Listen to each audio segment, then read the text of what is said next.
sesión. Vamos a iniciar la grabación para que los compañeros que no puedan acompañarnos hoy pues tengan acceso a la clase. Vamos a hablar de la balanza de la justicia. ¿Qué es esto, la balanza de la justicia? Hermes Trismegisto decía que el sabio se sumerge en la ley y comprendiendo sus movimientos opera en ella en vez de ser su ciego esclavo. Semejantemente al buen nadador, va de aquí para allá según su propia voluntad, en vez de dejarse arrastrar como el madero que flota en la corriente. Nos dice Hermes Trismegisto que aquel que conoce las leyes que operan la balanza o las leyes de causa y efecto, las leyes de la recurrencia, las leyes del karma o del dharma, puede navegar cuando en los eventos en los cuales se manifiesta esa ley. Y ahí viene pues la pregunta que ya en varios temas nos hemos hecho, ¿qué es la vida? Como experiencia, podemos decir que es una sucesión de hechos, circunstancias, personas y eventos desde que nacemos hasta nuestra muerte. Aquí vemos cómo un niño es bebé, va creciendo, se vuelve adolescente, llega a la juventud, lleva a la adultez y luego va en de involución hasta que finalmente fallece. Es decir, que en todo este movimiento de transformación de un ser humano desde que nace hasta que muere, se dan una serie de hechos, circunstancias, personas, eventos, que lo llamamos vida. Pero esos hechos, circunstancias, personas y eventos están determinados por ciertas leyes. ¿Quién determina esas circunstancias? Porque hay gente que nace en colchón de plumas y otros en la miseria más absoluta. Son preguntas que de una u otra manera en clases anteriores se han contestado. Preguntas como que ¿es justo que un malvado haga el mal y nadie lo detenga? ¿Sería justo que reine la anarquía? Todas estas preguntas suenan bastante profundas y efectivamente, si nosotros tenemos una pequeña porción de esencia libre y esa esencia se manifiesta en el rayo de la justicia, vamos a contestar con mucha franqueza que cada uno de ellos pues están en la parte incorrecta, es decir, no es justo que un malvado haga el mal y nadie lo detenga, no es justo que vivamos en anarquía, no es justo que alguien nazca en colchón de plumas y otro en la miseria más absoluta, no es justo que al ladrón no lo castiguen, no es justo que el asesino siga matando, etcétera, etcétera, etcétera. Porque eso nos dicta el rayo de la justicia, es decir, queremos vivir en un ambiente justo, en un mundo justo, en un lugar en el cual prime la justicia. Pero, como no vivimos en el paraíso, sino en el mundo terrenal que ahora pues andamos, tenemos que saber que la ley del karma se ejerce, o también se conoce pues como la ley de acción y consecuencia, ley de retribución, ley de causa y efecto o de causación ética, ley de compensación, ley de acción y consecuencia, principio de acción y reacción, también se la conoce como la ley de la balanza o el némesis. Toda causa se convierte en efecto y todo efecto se transforma en causa. Esa es la ley de la justicia cósmica. Esa es la ley. Sobre esa ley estamos en este momento viviendo los eventos de nuestra vida, personas, circunstancias a las cuales estamos sometidos. El cristianismo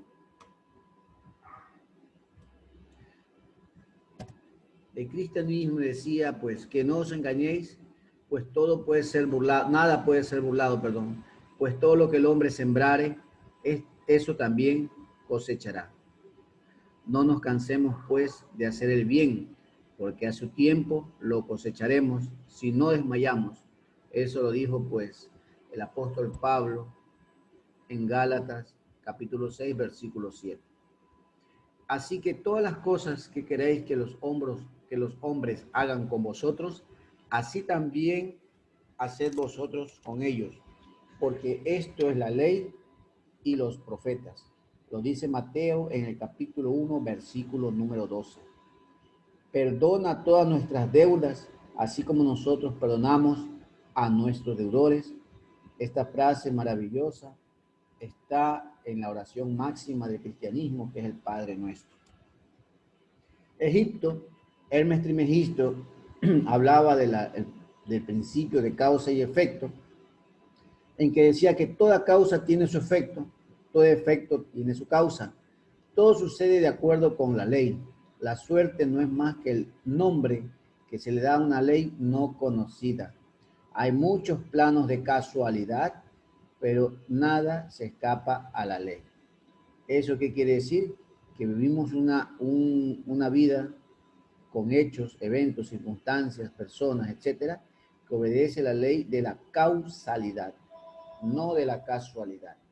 Y por tanto, en base a esa causalidad, es que nosotros vamos a conocer que el karma es una acción negativa que genera una deuda kármica negativa. Es decir, hacemos cosas malas, tenemos que pagar por ellas. El dharma es una acción positiva que genera una recompensa positiva. Es decir, que cuando hacemos cosas buenas, recibimos cosas buenas también. Ese tribunal de la justicia que está en la quinta dimensión, que hablamos cuando desarrollamos el tema del rayo de la muerte, está gobernado por Anubis, con 42 jueces de la ley. Ahí está el Caón, que no es sino nuestro juez interior, en el cual dictamina qué hacemos bien y qué hacemos mal. Y también permanece ahí nuestra Madre Divina.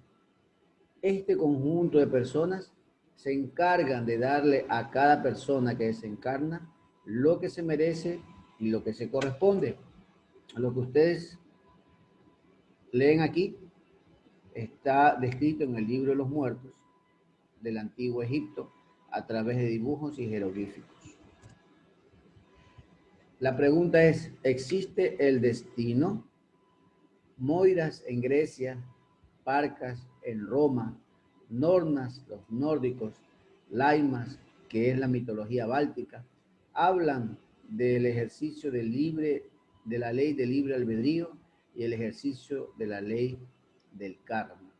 Es decir, que la ley del karma condiciona o nos tiene trazado los eventos, las personas, las circunstancias que nos corresponde vivir. Es decir, ¿tenemos libre albedrío? Sí tenemos libre albedrío, pero está muy condicionado al ejercicio de la ley del karma. El hombre crea las causas, es decir, con lo que hacemos, pensamos, decimos, con lo que sentimos, creamos deudas kármicas y por lo tanto se causa el efecto que va a afectar a nuestra vida para compensar el daño que creó el karma. El karma ajusta los efectos para restablecer el equilibrio, porque todo es un equilibrio en el cosmos y en el microcosmos. Cosmos es lo que está fuera de nosotros y el microcosmos es lo que está dentro de nosotros. Todo acontecimiento ocurre siempre como consecuencia de otro anterior, pues existe una estrecha relación entre lo que ha pasado y lo que sucederá. El hinduismo habla también de esta situación. En Puranas dice que todo hombre recoge las consecuencias de sus propias obras. El Bhagavad Gita, habla del karma yoga, a través del cual podemos nosotros estudiar esas deudas kármicas que tenemos.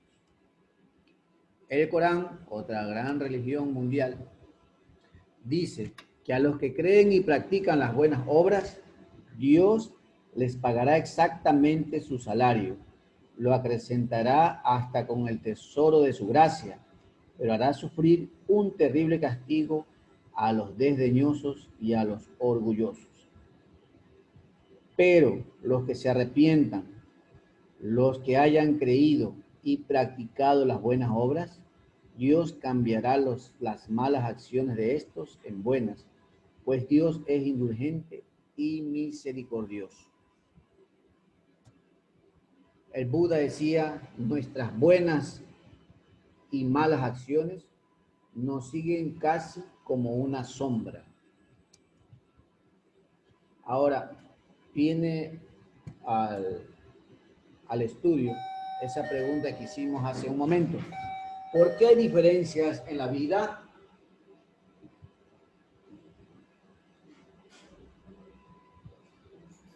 Esta pregunta es muy importante que nosotros la vayamos analizando y podamos ir comprendiendo a la luz de estas enseñanzas que nos corresponde indicarnos o cuestionarnos por qué hay gente que nace en un colchón de plumas y otros en la miseria más absoluta. Esa miseria puede ser afectiva, emocional, física, económica. ¿Cuál es la miseria? Si esta ley no existiese, no habría justicia ni equilibrio en el universo. Esto no quiere decir que vamos a dejar de sensibilizarnos por alguna persona, algún niño, algún anciano, algún huérfana, viuda, alguna persona que tenga hambre, sed, que esté preso, que requiera nuestra ayuda.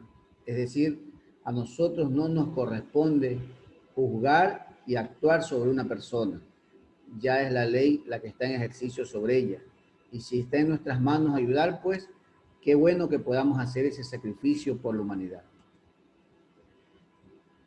La otra pregunta que se hizo, ¿la vida es a veces injusta? ¿Por qué hay gente que hace el mal y vive bien y gente que hace el bien y vive mal? Tenemos primero que ser conscientes que el Padre no castiga a su Hijo si primero le ha enseñado. No funciona sobre la base del miedo la ley de Dios. Dios no castiga, es simplemente la ley que en ejercicio nos provoca dolor. El árbol de la ciencia del bien y del mal se fundamenta en la ley de la justicia. Así como el bien tiene cosas malas, dentro del mal también hay cosas buenas que aprender. ¿Qué es lo que se busca desarrollar a través de ese árbol de la ciencia del bien y del mal? Se busca desarrollar la conciencia, la sabiduría, la experiencia y la sapiencia. El Dhammapada, que es otro documento que registra enseñanzas de los grandes iniciados, indica que el malhechor todo lo ve bien hasta que su mala acción da fruto, pero cuando madura la fruta, entonces ve sus desafortunados efectos. Incluso una buena persona puede experimentar dolor al obrar bien, pero en cuanto el fruto se produce, entonces experimenta los buenos resultados. No penséis con ligereza sobre el mal diciéndonos, no vendrá a mí. Igual que un cántaro se llena gota a gota, del mismo modo el necio, acumulándolo poco a poco, se llena de maldad. No penséis con ligereza sobre el bien diciéndonos, no vendrá a mí. Igual que un cántaro se llena gota a gota, del mismo modo, el sabio, acumulándolo poco a poco, se llena de bondad. Estas maravillosas palabras del Dhammapada nos hablan justamente de la ley de la justicia, la ley de la balanza, la ley del karma y del dharma. ¿Cuáles son formas de generar karma? Es decir, deudas ¿Cuál es la forma de hacer cosas malas? Primero, violaciones a las leyes divinas. ¿Cuáles son esas leyes divinas? Los 10 mandamientos de la ley de Dios, indicados en la clase número 10. Engañando, traicionando, mintiendo, siendo ese Caifás, ese Judas, ese Pilatos en la vida de las demás personas, a través de la violencia, matando la vida, matando plantas, animales, hiriendo a otras personas, eliminando de otros la misma gana de vivir, a través del odio, la venganza, hábitos negativos que dañan nuestra vida, como las drogas, el alcohol, los trasnoches, ver situaciones que dañan nuestra energía, que nos llevan a tener un impulso negativo de tipo sexual, el mal uso de la palabra, el insultador, malediciente, el que critica, el que miente, el que causa caos, también es una forma de generar karma. Por el bien, y también generamos karma por el bien que se deja de hacer cuando lo podemos hacer. Es decir, estamos en una circunstancia en que podemos hacer bien y por nuestra voluntad propia lo omitimos, como este caballero. Por ejemplo, mire, este señor gana karma, no le hizo nada aquí al desvalido, no le hizo nada, perdón, aquí al mendigo, pero el mero hecho de ignorarlo, el mero hecho de mirar a otro lado y no ayudar, también genera un karma. ¿Qué tipos de karma existen? En ley de la balanza existe niveles kármicos dependiendo de las personas involucradas en esas malas acciones. Hay tipos de karma individual, familiar, local, nacional, mundial. Hay karma duro, karma saya, karma superior o ley de la catancia. ¿En dónde se lo ve? Por ejemplo, los valores positivos traen salud y dicha. Los valores negativos se materializan en enfermedades y amarguras.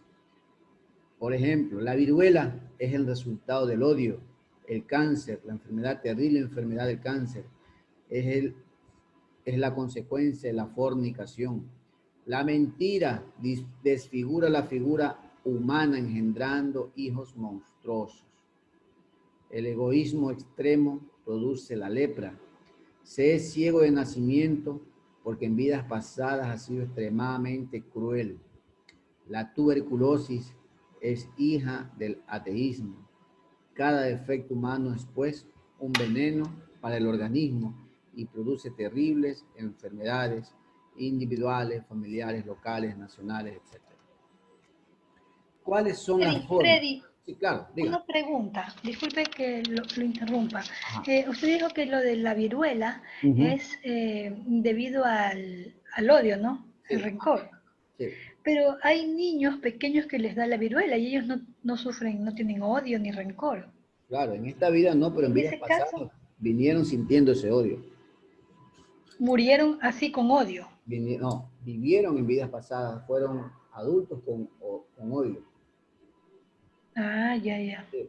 Mire, todo lo que sucede en esta vida, aunque sea el infante que nació, que murió abortado, aunque sea el infante que nació en la pobreza, sea el infante que nació, que nace y luego lo asesinan, es una consecuencia de esta ley.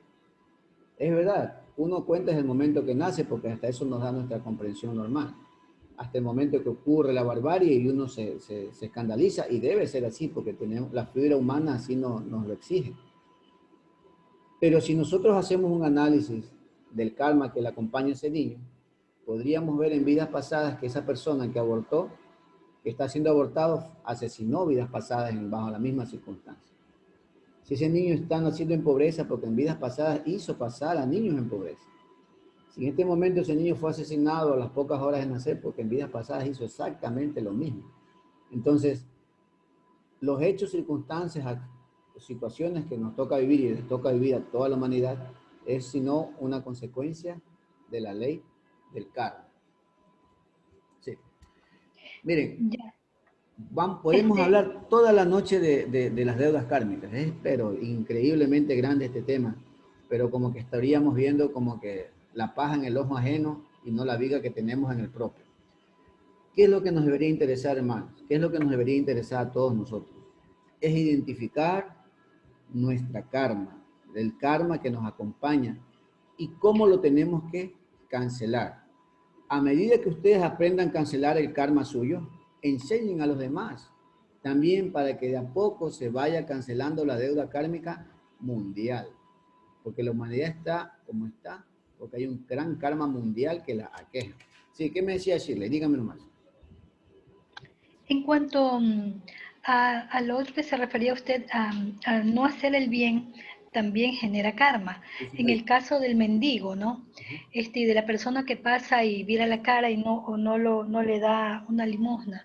Yo siempre he pensado que estas personas, o sea, que la mendicidad, en primer lugar, es denigrante, ¿no? Y si uno le da una moneda a esta persona, es como seguir fomentando la mendicidad y que a él se acostumbre a eso y no a salir de eso y buscar sus propios medios, Sí, ¿no? De conseguir. Este, y en ese sentido, o sea, sería de dar, e incluso madres que utilizan a los niños para pedir dinero, y mujeres jóvenes que pueden trabajar, hombres jóvenes que pueden trabajar, que no tienen ningún defecto, y utilizan muchas veces a esas criaturas para producir en los demás lástima y de esa manera que le den dinero. O sea, ahí en cuanto a eso, ¿cuál es su manera de pensar? ya, verá, no voy a expresar mi manera de pensar, sino lo que enseñó un gran maestro, que fue el gran maestro Samael Aun Weor. Él decía, miren, si nosotros actuamos con conciencia en todos los actos de nuestra vida, nosotros nunca nos equivocaríamos. Y allí cita un ejemplo igual al suyo, decirle, que dice, miren, si alguien en la calle se nos acerca a, a pedir limosna y esa persona la va a usar para comprar droga, si nosotros ejercemos en conciencia ese acto, seguramente no le vamos a dar ese dinero, porque sabemos cómo va a terminar. Pero mis estimados, el gran porcentaje de la humanidad, incluyéndonos a nosotros, no tenemos ese nivel de conciencia despierto, por la simple razón que somos portadores de muchos agregados psicológicos.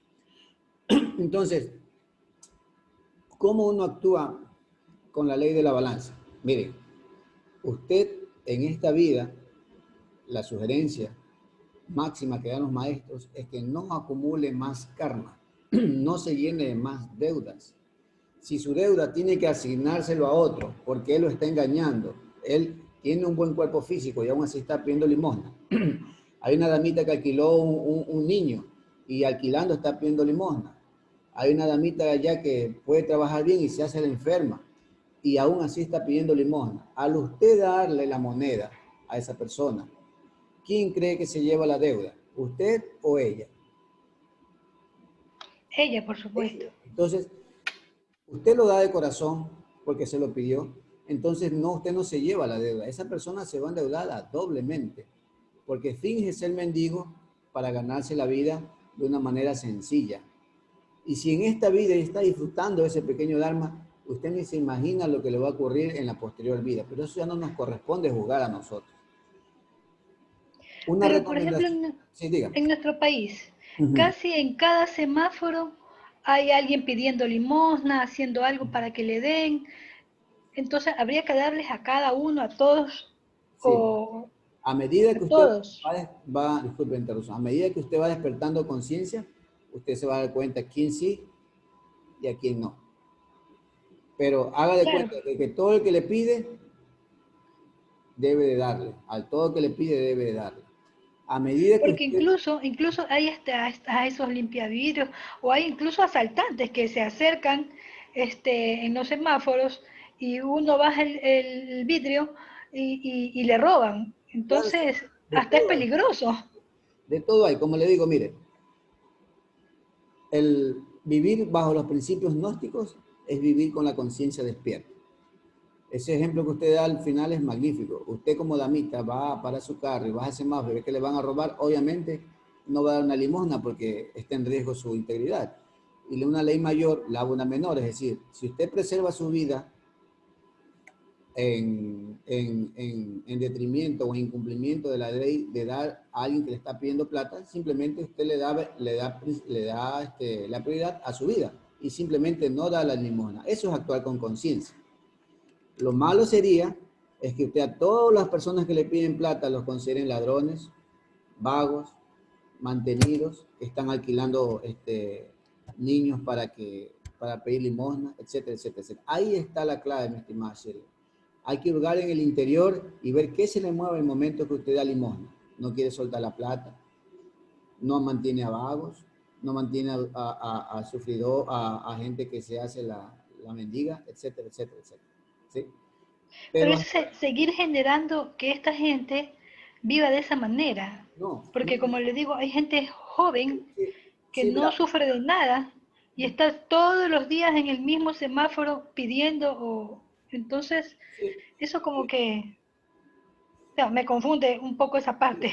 es verdad, es verdad. Al principio confunde, pero va a ver que cuando una persona da dinero a otra y esta no se la merece, él recibe la carga energética con la cual usted está dando el dinero. Mañana más tarde usted de tanto dar dinero se le sale una palabra bonita a esa persona que la impacta conscientemente y va a dejar de hacerlo. Pero por el mero hecho de no darlo, él no lo va a dejar de hacer, porque eso es su modus vivendi. Ya, hay que analizar siempre los egos que se manifiestan cuando hacemos algo y cuando no lo queremos hacer también, cuando no lo queremos hacer. Y eso se da solamente cuando la conciencia está libre. Y de tanto dar dinero usted en la calle se va a dar cuenta que por conciencia le va a decir, bueno, a este sí se merece y este no porque va a hacer mal uso del dinero. Uh-huh. Miren, hay un tema muy importante que nosotros tenemos que abordar cuando hablamos de esta balanza de la justicia. Y es justamente a lo que usted se refiere, mi estimada Shirley. A veces tenemos tantas deudas, tanto karma que pagar, que todo lo que vemos, lo vemos con los lentes que nos ha puesto el agregado psicológico en nuestra vida. Pero cuando comenzamos a cancelar el karma a través de buenas obras, que es el Dharma, que ayudamos que los enfermos se curen, que ayudamos a la gente que está presa de manera injusta, cuando ayudamos a darle comer al hambriento, beber al sediento, vestir al desnudo, ayudar al huérfano, a la viuda, etcétera. Realmente quien lo necesite, que esté en sufrimiento, etcétera, nos es posible ir eliminando esos defectos que tanto daño nos hacen.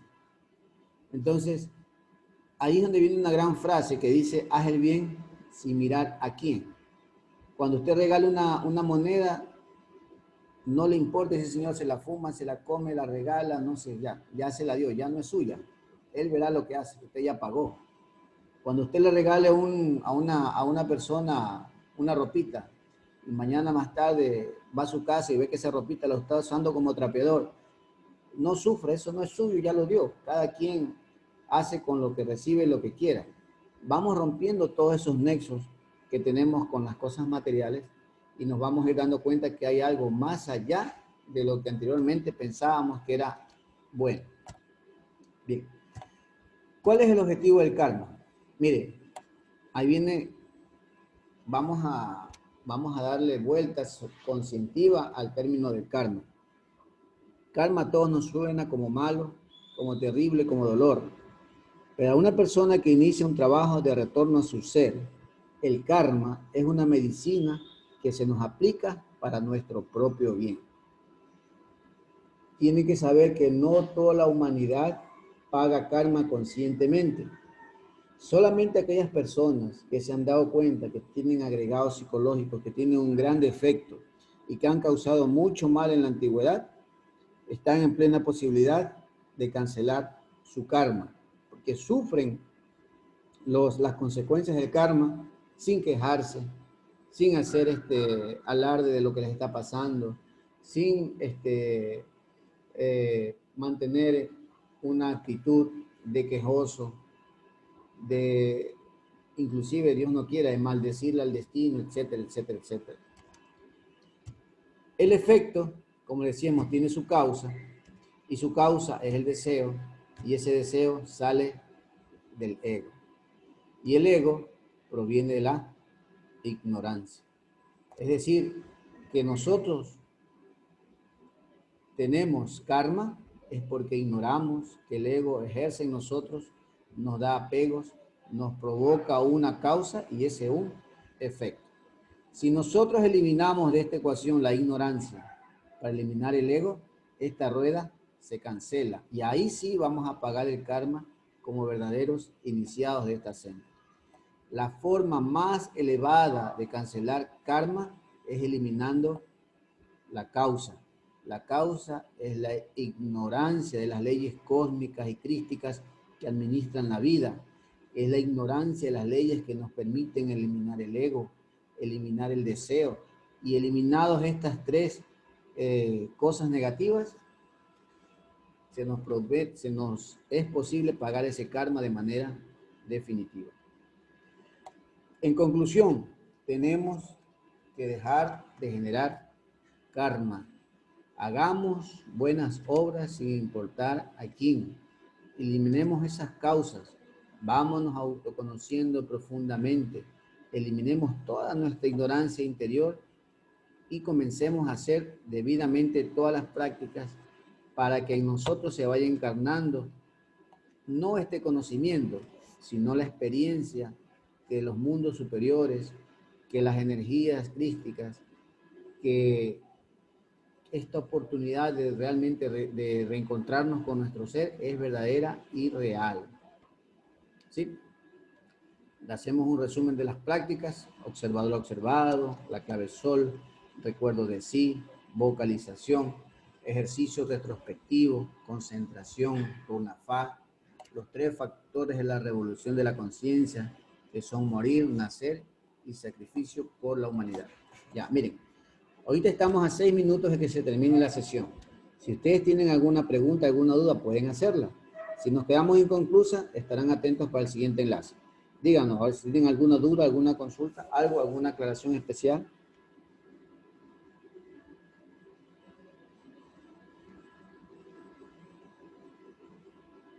¿No? Bien. Verán, esta es la clase número 16 del curso de autoconocimiento que ustedes tuvieron el impulso de tomar hace ya algunos meses atrás. Los invitamos a todos los participantes serios a continuar con la segunda fase, que corresponde a la cámara avanzada. ¿Qué es la cámara avanzada? Vamos a hablar ya de misterios místicos, de misterios que gobiernan a nuestra vida, que gobiernan al mundo entero y que hasta el momento han estado ocultos, al menos de forma consciente, a cada uno de nosotros. Entonces, a partir de la siguiente clase vamos a dar ciertos temas abiertos, ciertos temas de interés esotéricos, para que ustedes se vayan preparando para la cámara avanzada, que son 7 temas muy específicos. Como en este momento en la ciudad de Guayaquil ya la movilidad está menos restringida, las reuniones también están menos restringidas, se deja abierta la posibilidad que en las próximas semanas las personas que viven en Guayaquil nos podamos conocer físicamente. Es decir, vamos a citar una reunión en nuestra sede aquí en Guayaquil, cerca de La Alborada, y nos vamos a reunir allí, pues, y vamos a tener una clase presencial, sobre todo para reforzar las prácticas que hasta aquí hemos visto. Las personas que viven fuera de la ciudad de Guayaquil, están en Quito, Ambato, donde se encuentren, mis estimados, serán referidos a aquellos instructores que ya los pueden atender de manera física para que refuercen esas conferencias de manera práctica, de vivo y en directo, siempre y cuando esa ciudad no tenga restricciones de movilidad ni de reunión. Hasta tanto, todos los de Guayaquil y Quito están invitados a participar de estas clases hasta su culminación, cuando lleguemos a la clase número 23. ¿Bien? Yo de mi parte les quedo muy agradecido por haber participado de esta sesión. y nos estaremos viendo, pues, nos estaremos conectando el día viernes de esta semana. Que tenga una excelente noche de descanso. Gracias, Freddy. Igualmente para usted. Gracias, muy amable. Gracias, Freddy. Buenas noches.